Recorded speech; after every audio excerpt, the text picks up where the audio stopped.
সুপ্রিয় শিক্ষার্থীরা, আশা করি তোমরা আল্লাহর অশেষ রহমতে ভালো আছো। তোমাদের সাথে আজকে আমি এস এম সাবিত এডুকেশন চ্যানেলের পক্ষ থেকে আমি আছি এস এম সাবিত। আমাদের আজকের মূল ভিডিও হচ্ছে সসীম ধারা সম্পর্কে, সসীম ধারা সূত্রগুলি সম্পর্কে জানবো আজকে আমি। দেখাবো তাদের সূত্রগুলো এবং সসীম ধারা কীরকম হয় দেখাবো। তো কথা না আর মূল ভিডিওতে চলে যায়। সসীম ধারা হচ্ছে তোমার মনে করো যে এরকম, মানে ধারা যে জিনিসটা তোমার আগে বোঝায় যে ধারা কী। ধারা কী জিনিস আগে সেটা বুঝো। ধারা হচ্ছে মনে করো যে এখানে সিরিয়ালে 1 2 3 মনে করো যে এমনি ডট ডট ডট অনেক, মানে এক থেকে তুমি অসীম পর্যন্ত, মানে ধারার সময় তোমাকে ফিক্স দেওয়া হবে। ধারা হচ্ছে তোমার এক থেকে অসীম পর্যন্ত, কোনো মানে শেষ নেই। আর তোমার সসীম ধারা হচ্ছে মনে ধরো তোমার সসীম ধারা আমরা বুঝলাম আগে। ধারা হচ্ছে তোমার 1+1 মানে অথবা মানে ধারা হচ্ছে মানে তোমার সিরিয়াল বাই ধারাবাহিকভাবে, ঠিক আছে। 1 2 3 4 5 6 বা থাকতে পারে এখানে যে 5 7 8 এরকম থাকতে পারে। ধারা হচ্ছে এরকম টাইপের হয়, ঠিক আছে। আশা করি বুঝতে পারছো। সসীম ধারা সম্পর্কে তোমাদের অবগত করছি। সসীম ধারা হচ্ছে মানে সীমাবদ্ধ। 1 2 3 4 5 6 মনে হয় এতটুকু পর্যন্ত এটা সীমাবদ্ধ না। এই ধারাটা মানে ফিক্সড। এর আগে ছিল যে প্লাস ডট ডট মানে অগণিত, মানে এর আগে ছিল ধারা ছিল অগণিত, আর এখন ছিল হচ্ছে ফিক্সড, মানে এতটুকুই ধারাটা, এর বাইরে কিছু না। এটা তোমার সসীম ধারা, ঠিক আছে, মানে এটা সীমাবদ্ধ আছে। আশা করি বুঝতে পারছো। তারপরে আমরা শিখবো অসীম ধারা কি জিনিস। অসীম ধারা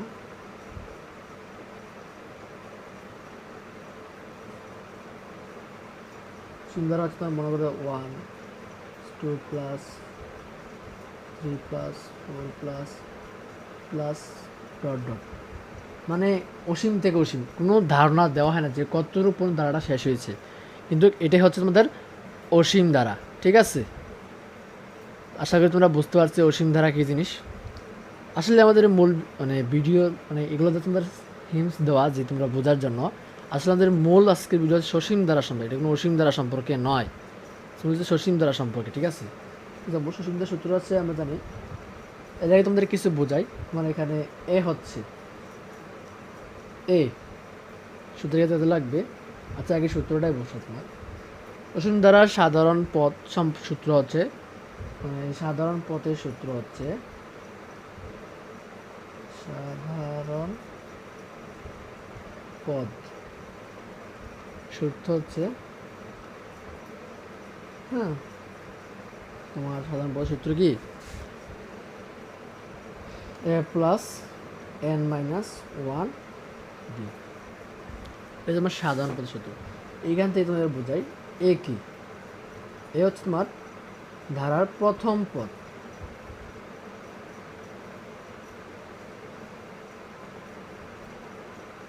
আশা করি বুঝতে পেরেছ। এ হচ্ছে ভাইয়া কি তোমার ধারার প্রথম পদ, মানে ধারার প্রথম পদ। মানে ধরে এই যে আমাদের এই যে 1, এই ধারাটা তুমি জানো এটা অসীম ধারা, অসীম ধারা সরি অসীম। এখান থেকেও তুমি প্রথম পদ 1 নিতে পারবে।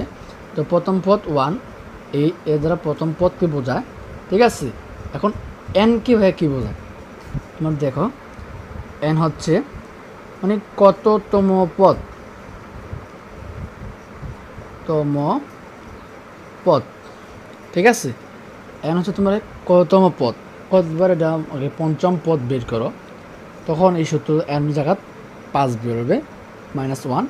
কম্পেয়ারটি ডি কি, ডি হচ্ছে কি, ডি হচ্ছে সাধারণ অন্তর।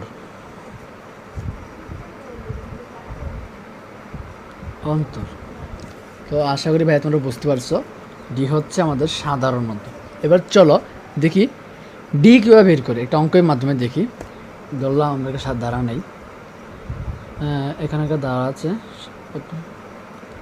উদাহরণস্বরূপ লিখি হরণ 1 + 2 + 3 + 4 প্লাস ডট ডট ডট। তো আমরা এখান থেকে আগে দেখে নেব ধারাটা কি সসীম ধারা না অসীম ধারা। অসীম ধারা হচ্ছে মানে তোমার তুমি যে কোনো জিনিস মনে ধরো এটা যেটা ভাগ করলে যা আসবে এটা যা করলে সেম আসবে, এটা যা করলে সেম আসবে। আর যদি সসীম ধারা হচ্ছে তুমি যদি এটা দিয়ে 2 দিয়ে 1কে বিয়োগ করো সাধারণ পদ বের করার জন্য চেনার উপায়, 2কে 1 দিয়ে বিয়োগ 2 - 1 দাও, তোমার সূত্র হচ্ছে 2 - 1 দাও তাহলে হচ্ছে 1, 3 - 2 দিলে 1, হ্যাঁ, এবারে 4 - 3 দিলে 1। এটা তোমার সসীম দ্বারা, তুমি এটা এভাবে বুঝতে হবে, ঠিক আছে। তুমি যদি মাইনাস করে দেখো দুইটা সংখ্যা মানে দ্বিতীয় সংখ্যা দ্বারা প্রথম সংখ্যাকে বিয়োগ করে দেখো তাহলে যে সংখ্যাটা আবার এটা যদি তৃতীয় সংখ্যা দ্বারা আবার দ্বিতীয় সংখ্যাকে বিয়োগ করো, হ্যাঁ, তৃতীয় সংখ্যা দ্বিতীয় সংখ্যা দ্বারা বিয়োগ করে যা পাইবা সেটা হচ্ছে তোমার সসীম ধারার, বুঝতে পারবে, ঠিক আছে। তো আমাদের আগে ধারাটা কি ধারা দেখে নিই। সাধারণ পদ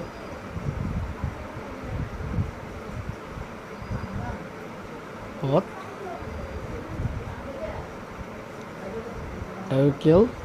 যেহেতু প্রথম পদ 1 তাহলে 1 বসাবো।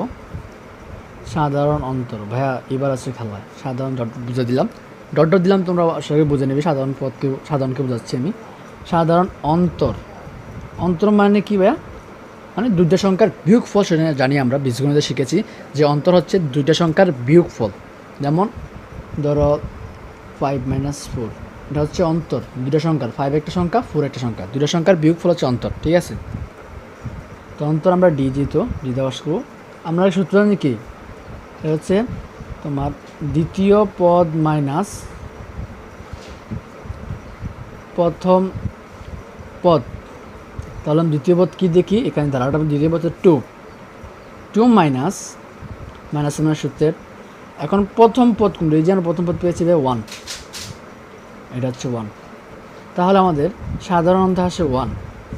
তাহলে আমরা অঙ্কটা করি, ধরো আমাদেরকে বলছে যে পঞ্চম পদ বের করো ধারাটার, হ্যাঁ, এখানে 4 মন্ত বিস্তৃত আছে, পঞ্চম পদ কত, তাহলে আমরা পদ বের করলে তো আমরা লিখব পঞ্চম পদ ধারার পঞ্চম পদ হচ্ছে তোমার যে কি দেখো, এবার বের করি ধারাটির পঞ্চম পদ। সূত্র আমাদের কি, সূত্র হচ্ছে এটা পুরোটা বসিয়ে দিবে, a + n - 1 * d।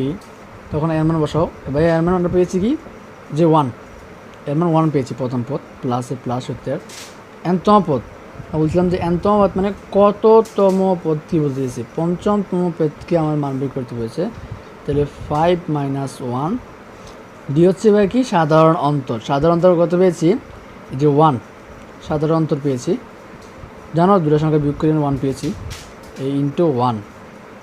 তাহলে ভাইয়া আমাদের আসছে কি, এখানে 1-এর 1, এই মনে করো যে 5-এর থেকে 1 গেলে মাইনাস হলে তোমার 4 হয় উত্তর, 4 × 1, তো 4 × 1 তো 4 হয়, 4 × 1 + 5। ভাইয়া আমাদের এটা হচ্ছে তোমার সাধারণ পদ। আমরা শিখলাম কি ভাই,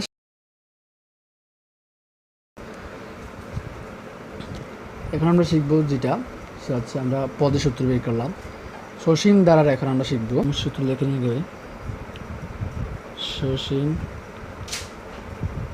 ধারার সমষ্টি, হ্যাঁ, জানি SN, তোমার SN দ্বারা সমষ্টি বোঝায়, ঠিক আছে। এই SN দ্বারা তোমার সমষ্টি বোঝায়, ঠিক আছে, বুঝতে পারছো, সবাই বুঝতে পারছো। SN = n/2 second bracket 2a + n - 1 * d। আশা করি তোমরা বুঝতেছ, এটা হচ্ছে n/2 মানে কততম পদ আমরা n জানি, s মানে প্রথম পদ জানি, n হচ্ছে কততম পদ জানি, d হচ্ছে অন্তর এটাও জানি। তো আমরা এই ধারাটার সমষ্টি বের করি। ধরো আমরা বলছি এতম পদের সমষ্টি বের করে বলবে অবশ্যই। ধরো আমরা বলি যে পঞ্চমতম পদ বের করছি আমরা 5 হয়েছে, বললাম যে পঞ্চমতম পদের সমষ্টি বের করো, তাহলে s এর জায়গায় n এর জায়গায় 5 হবে, s5 = n, এই যে n এর জায়গায় 5 হবে, টু, হ্যাঁ, এরপর তোমার এই যে দেখো ভাইয়া সেকেন্ড ব্র্যাকেট, আমরা এর মান পেয়েছিলাম কি ভাইয়া, এই যে 1, এর মান 1 পেয়েছি, এই ইন্টু 1 প্লাসে প্লাস, আমরা এর কত পেয়েছি ভাইয়া, ফার্স্ট 5 পঞ্চম পদ আর কি, পঞ্চম পদের সমষ্টি বিবৃত পঞ্চম পদ, এই 1 সাধারণত তোমরা পেয়েছি ভাই 1, দুটা সংখ্যা বিয়োগ করে দ্বিতীয় পদ, এই সূত্র মনে রাখবে, দ্বিতীয় পদ মাইনাস প্রথম পদ, দ্বিতীয় পদ মাইনাস প্রথম পদ, ঠিক আছে, এভাবে করবে। তো আমরা যেহেতু 1 পেয়েছি মান বসিয়ে দিলাম। আমরা যদি আমাদের সুবিধার্থে ক্যালকুলেটর লেম্প দিয়ে মানটা চাপ দিয়ে দেখি মানটা কি আসে। Bracket 5/2 bracket 2 into 1 plus 5 minus 1 plus into 1 solve দেখি ভাই আমাদের এই দেখো আমরা যেহেতু এই পুরাটা মান ক্যালকুলেশন করে বসিয়েছি, আমাদের উত্তর হয়েছে এই যে 15 দেখতে পাচ্ছ, 15 হয়েছে উত্তর। তো আমরা এই পঞ্চম পদের সমষ্টি হচ্ছে কত, 15, এটাই হচ্ছে অ্যান্সার। আশা করি তোমরা সমস্যা পেয়েছ। সমস্যা সূত্র তোমাদের আগেই জানি, এই এন হচ্ছে কতম পদ, এখানে পেয়েছো তোমরা কতম পদ, এবং এই হচ্ছে তোমার প্রথম পদ, এই প্রথম পদ এখানে পেয়েছো, হ্যাঁ, সাধারণ পদ বা প্রথম পদ তোমরা লিখলে পারো এখানে, বা এখানে লিখলে এখানে লিখতে পারো যে এই জায়গা একটা দিয়ে দিতে পারো যে এইখানে, হ্যাঁ, এই অঙ্কটা করার আগে এখানে লিখতে পারো, এখানে কমা দিয়ে তারপর সাধারণ পদ সাধারণ অন্তর বের করে সমষ্টি বের করলা। এবার দেখো তোমাদেরকে বাইরে দেখাবো যে কী দেখো ভাইয়া তোমাকে প্রথমে শিখিয়েছি কি এই সাধারণ পদ, হ্যাঁ, সাধারণ পদের মান বের করা শিখিয়েছি, সিমজারার শিখিয়েছি অন্তম সমষ্টি বের করার, হ্যাঁ, সমষ্টি ব্যাকে শিখবো এনতম পদের সমষ্টি বের করার নিয়ম কি, এনতম মানে মনে করে সমষ্টি দেওয়া থাকবে, মানে কতম সমষ্টিতে বের করবে, এইটাই নিয়ম দেখাও তোমাকে এখন। তো দেখো আমরা এর আগে ধারাটা যে সমষ্টি বের করেছিলাম, যে পঞ্চম পদের সমষ্টি পেয়েছিলাম 15, এখন আমরা পঞ্চম পদটা 15 থেকে পঞ্চম পদ কীভাবে আসবে সেটা দেখাবো, এনতম পদ বাই স্ট্রাকচার দিয়েছিলাম। এই নিয়মগুলো আমাকে তোমাদের খুবই খুবই ইম্পর্টেন্ট, খুবই খুবই গুরুত্বপূর্ণ তোমাদের অঙ্কের জন্য।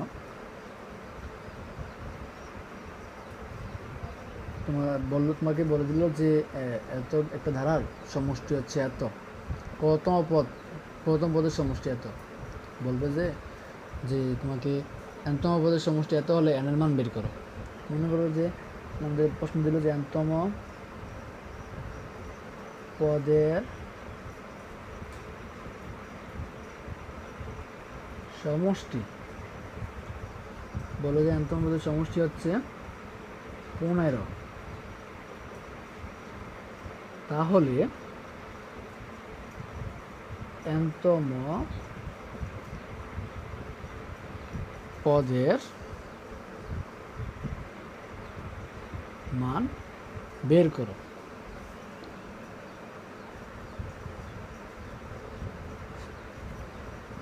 ভাই অঙ্কটা খুবই ইজি, সহজ একটা অঙ্ক, তোমরা আসলে বুঝতে পারছো, খুব ভেরি ভেরি ইম্পর্ট্যান্ট এইটা, যা তোমাদের 2 স্টার দিলাম। তোমাদের দেখাচ্ছি, আমরা প্রথমে জানি কি এনতম পদের সমষ্টির মান বলছি 15, তাহলে এনতম পদের মান বের করতে। আমরা প্রথমে জানি যে এনতম পদের সমষ্টি SN=n/2, এটা। তো আমরা ধরবো এনতম পদের মান বা লিখতে ধরে এনতম পদ সমষ্টি বা এরকম লিখবে। তো আমরা SN যেহেতু n/2 পেয়েছি, সূত্র অনুসারে 2a plus n-1 into d, second সূত্র। আমরা যদি পেয়েছি, হ্যাঁ, SN কত 15, লিখলে প্রশ্ন মতে তুমি সাজিয়ে গুছিয়ে একটু লিখবা একদিকে, তো আমরা এই n/2 বাঁচিয়ে অবশ্যই দিবা ইন্টু 2 সূত্রটা বসাই 2a plus n-1 into d equal কত 15। তো আমরা প্রথমে কি করব, আমরা কিন্তু ভাইয়া n এর মান জানি না, আমরা n এর মান বের করব। ঠিক আছে, আমরা যেহেতু ভাইয়া n এর মান বের করব, এখানে আমরা n এর মান জানি না, তাহলে আমরা জানি কি ভাইয়া প্রথম পদ এবং সাধারণ অন্তর জানি। তো আমরা এটাকে গুণ করব 15কে 2 দ্বারা, সে ভাগ আছে গুণের সাথে দিবে। তো আমরা এখানে n লিখলাম, n 2a বসালাম প্লাস n-1, n এর মান কিন্তু আমরা জানি না, তার জন্য n এ রেখে গেছি। ঠিক আছে, তারপর এই যে d, হ্যাঁ, তারপর এই 15 ইন্টু 2, মানে এই 2টাকে ওই যে ভাগের সাথে গুণাকারে 15 ইন্টু 2 দিয়েছি, আর n এর মান জানি না, তো n এর মান বসিয়ে গেছি। আমরা এখন মান বসাবো। আমরা কিন্তু ফার্স্ট সাধারণ পদ এর মান জানি ভাইয়া, আমরা এর মান জানি কোথা থেকে, ওই আমাদের ওই সমীকরণের সূত্র থেকে কিন্তু আমরা nতম পদের সমষ্টি দেওয়া আছে, nতম পদটা বের করবো। এত সমষ্টি হলে nতম পদের সমষ্টি এত হলে nতম পদের মান কত, আমরা কিন্তু ওই জিনিসটা বের করবো। ঠিক আছে, তুমি বুঝো একটু। এখানে n বসালাম 2, এর মান যেহেতু 1 পেয়েছি 1 প্লাস n-1, ঠিক আছে। আর আমরা এখানে পেয়েছিলাম 1, যেন 1 দিয়ে দিলাম 30 30 বাঁচিয়ে দিলাম। এখন an 2 প্লাস n-1 রয়েছে, ওর পাশে যা ছিল তা বসিয়ে দিলাম। এখন আমরা দেখব এই সবগুলোকে n ধারা 2k প্লাস nk মাইনাস 1কে গুণ করব।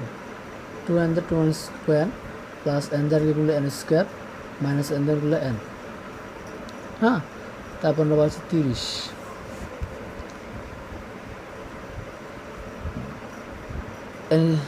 n স্কোয়ার n সাজালে, আর 2n মাইনাস n থাকলে একটা n চলে যাবে প্লাসের n, আর এখানে 30 মাইনাসের এই পাশে চলে আসবে। ভাইয়া বুঝছো ভাই? এতটুকু তোমার আবার বুঝাচ্ছি, এতটুকু যে এতটুকু সমীকরণটা ভাই বুঝলেই তোমরা হয়ে যাচ্ছে।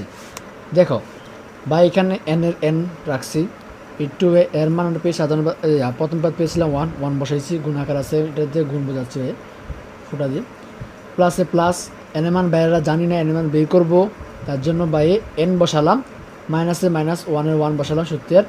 আমরা জানি ভাই ডি এর মান কি সাধারণ অনুপাত, সাধারণ অন্তর হচ্ছে 1, যার জন্য আমি এখন 1 বসালাম ভাইয়া। আর 30 15 কিন্তু 30 হয়। সেম লাইনে আমরা 2 প্লাসে প্লাস n-1 দ্বারা গুণ করলে n-1 ইকুয়াল 30, n দ্বারা গুণ করলাম 2n n square minus n দ্বারা প্লাস n গুণ করলে মাইনাস n। এখান থেকে আমরা ক্যালকুলেশন করলে n স্কোয়ার সামনে বসালাম, সাজাবো একটু ভাই, বুঝছো? আমরা একটু সাজাবো, ঠিক আছে। আমরা n স্কোয়ার এনলাম, যার পর ভাইয়া কী করছি, 2 প্লাসের 2n থেকে মাইনাস n ভাই বিয়োগ করেছি, যার জন্য ভাই কী পেয়েছি প্লাসে n, মানে সামনেটা মনে 1 আছে ধরে নেব সমীকরণের সময়। আমরা মাইনাস 30 ইকুয়াল 0, প্লাস আছে এর পাশে মাইনাস নিয়ে এসেছি, ঠিক আছে। এবার ক্যালকুলেশনটা দেখো ভাইয়া, এই পাশে যা থাকবে সমীকরণ এই উৎপাদন নিয়ম আছে, উৎপাদন করবো ডেল্টা ফ্যাক্টর, যা থাকবে তার দ্বারা ওই পাশেটায় গুণ করতে হবে। এখানে মনে করতে 2 থাকতো, তো 2 দ্বারা আমি 30 গুণ করলে 60 হতো। এখন যেহেতু 1 আছে, 1 দ্বারা 30 গুণ 30, তো আমরা যেন অ্যানালিসিস নেব ভাইয়া। আমরা এই সংখ্যাটা দিয়ে গুণ করব, যা পাবো তা দিয়ে এই সংখ্যাটাকে যেন যোগ বিয়োগ করলে পর এমন দুটো সংখ্যা নেব, এসে গুণ করার পর যে সংখ্যা পাবো এমন দুটো সংখ্যা নেবো যেটা যে সংখ্যা গুণ করলে এই 30-এর সমান হয়, মানে যেন মানটা থাকে এই মানটা সমান হয়, এবং যোগ বিয়োগ করলে এই মাঝখানের মানটা যে মিলে যায়, যখন n এর মান সমান হয়। তাহলে ভাইয়া আমরা একটা মান নিতে পারি, দেখি কোন মানটা নেওয়া যায়। ভাইয়া ধরো আমরা এখান থেকে n স্ক্যান বসালাম, আমরা এমন দুটো মান পেয়ে গেছি, যেমন প্লাসের 6n মাইনাস 5n, আমরা বিয়োগ করলে 1 পাবো। 1 মানে কি, প্লাসের n পাবো। দেখো প্রথমে তোমরা বড় সংখ্যা দেবে, এখানে দেখবে সংখ্যাটা কোন আকার আছে, যে প্লাস আকারে থাকে তাহলে তোমরা প্লাসের বড় সংখ্যাটাকে এই পাশে বসাবে, তারপর মাইনাসের তা ওই পাশে। তোমরা মাইনাসের থাকে তাহলে তোমরা সূত্র মিলানের ক্ষেত্রে তোমরা ওই প্লাসটা এই পাশে নিয়ে আসবে, ঠিক আছে? দুই পাশে প্লাস থাকে, ওই পাশে মাইনাস থাকে, ঠিক আছে? তো 30-এ 30 বসালাম ইকুয়াল 0। ভাই দেখো একটু বুঝো ভাইয়া, ক্লিয়ার ঠান্ডা মাথায় একটু বুঝো, যার ফলে তোমরা পারবে। আমি আশা করি তোমরা পারো, ঠান্ডা মাথায় একটু বুঝো। এন নিলাম।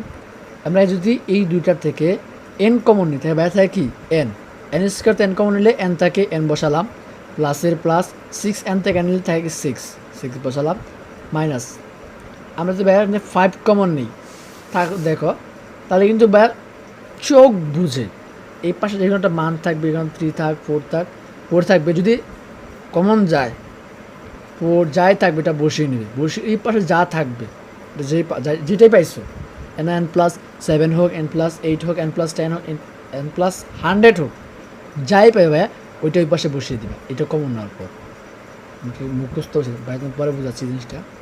দেখো আমরা এই -5 দ্বারা গুণ করলে -7 পাচ্ছি, এবং -5 দ্বারা +6 গুণ করলে 5 6 30 পাচ্ছি তো ভাইয়া, ঠিক না? তা এখানে আমরা লিখবো n - 5 n + 6। এখানে ভাই আমরা লিখবো ইকুয়াল 0 দেওয়ার পর হয় n - 5 = 0, ঠিক আছে? আর না হয় কি ভাইয়া n + 6 = 0। তো আমরা বলছি এই নট ইকুয়াল দেওয়ার মানটা বোঝো, কোনো সময় এন এর মান এক্স এর মান ওয়াই এর মান ঋণাত্মক হবে না, এটা গ্রহণযোগ্য নয়।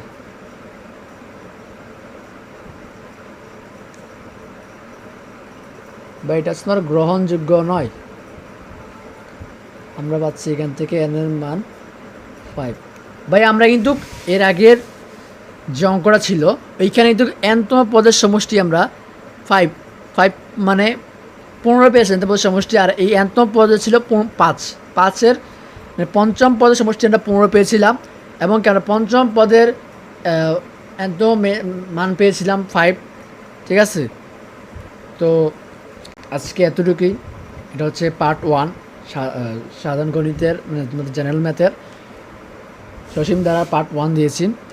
পার্ট 2 দেবো, দ্বিতীয় বড় আসতেছে দেবো নেক্সট ভিডিওতে। তোমরা যদি ভিডিওটা ভালো লেগে থাকে অবশ্যই একটা লাইক করবে বা চ্যানেল সাবস্ক্রাইব করবে, আর যদি এরকম ভিডিও পেতে চাও তাহলে বাইরের কমেন্ট সেকশনে কমেন্ট করবে ভাই কোন টপিক সম্পর্কে তোমাদের ভিডিও দেব। আজকে এতটুকুই। তোমাদের মূল্যবান সময় বের করার জন্য অসংখ্য ধন্যবাদ। আসসালামু আলাইকুম।